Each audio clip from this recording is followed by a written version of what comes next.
Have you ever felt like every conversation about women is filled with contradictions? On one hand, there's blind worship, and on the other, bitter resentment, no clarity, no honesty. Society idealizes women as pure, nurturing, morally superior beings. But what if this image is just a carefully crafted illusion? What if one of history's most controversial philosophers saw through it over a century ago? Friedrich Nietzsche wasn't afraid to say what others wouldn't. He didn't hate women, but he didn't romanticize them either. While most thinkers either dismissed or placed women on pedestals, Nietzsche went deeper. He asked, what lies beneath the surface? Not what men want women to be, but what women truly are beneath the social masks, the ideals, and the roles they've been assigned. This isn't an attack on women, but rather a challenge to the idealized image we've constructed around them. Nietzsche's view is uncomfortable because it forces us to confront a truth that society avoids. For centuries, we've been taught to see women as something beyond human like angels, perfect in every way. But Nietzsche saw this as a dangerous fantasy, a self-deception created by men who couldn't bear the raw complexity of the female spirit. Instead of accepting the truth, men reduced women to symbols of virtue, beauty, and emotional salvation. This wasn't admiration, Nietzsche argued, but cowardice. It was easier for men to protect their fantasy than to confront the reality that women are instinctive, strategic, and driven by power, just like men. Women are not weaker, they are simply different, but they are no less powerful. Nietzsche didn't see women as weak. Rather, he saw them as masters of a different kind of strength.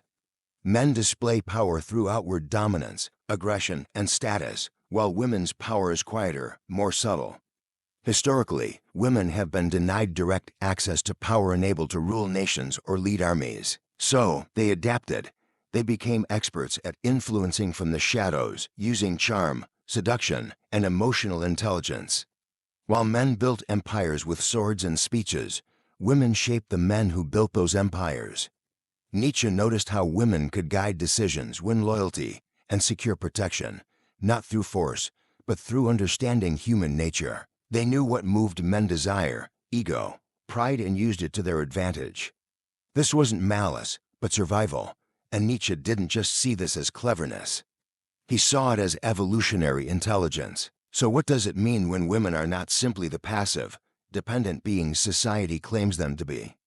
What happens when we stop idealizing them and start seeing them for who they really are? Nietzsche's vision of women as tacticians, as strategists, challenges everything we've been told.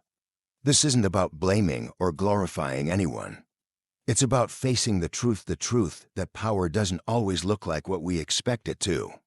And if you're willing to look past the illusions, you might just begin to understand women in a way you never have before. Now, let's dig deeper into Nietzsche's view on how power plays out in the world of men and women. Nietzsche didn't believe women were passive or weak. He recognized that their power was not obvious, not flashy. It was subtle, strategic, and psychological. Men often display their power through obvious means by asserting dominance, claiming status, or acting aggressively. Women, however, developed a more refined form of power, one that didn't require brute force, but instead relied on influence, charm, and emotional precision. This wasn't a sign of weakness, but of intelligence. Women had learned to shape the world around them without direct confrontation. Nietzsche wasn't just noticing this. He was acknowledging it as a survival mechanism in a world where formal power was denied to them. For most of history, women couldn't hold political power or lead armies. But they could influence the powerful men who did. They did this not by fighting, but by shaping how those men thought and acted. Nietzsche saw this as not just a necessity, but a form of mastery. Women learned how to maneuver within the constraints of their environment, using social intelligence and emotional awareness as their tools. They knew that what people wanted to believe about them often mattered more than the truth. And they used that to gain influence.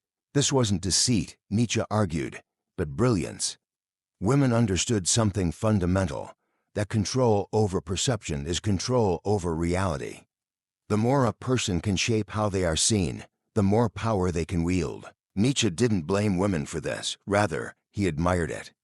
He recognized that while men were busy constructing kingdoms with physical strength, women were quietly shaping the minds that would build those kingdoms. If women's power is so subtle, so hidden beneath layers of charm and strategy, what happens when men begin to see it for what it really is?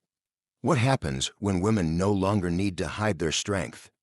Nietzsche understood the challenges of living in a world where this hidden power was slowly becoming more visible. Society wasn't ready for women who didn't need men for protection, approval, or identity.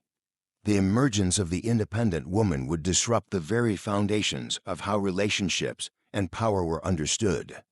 But Nietzsche saw this not as something to be feared, but as something inevitable.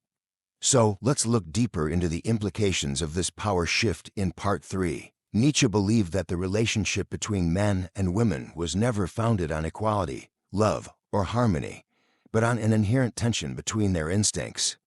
Men loved women from a place of idealization, projecting fantasies of salvation and beauty onto them.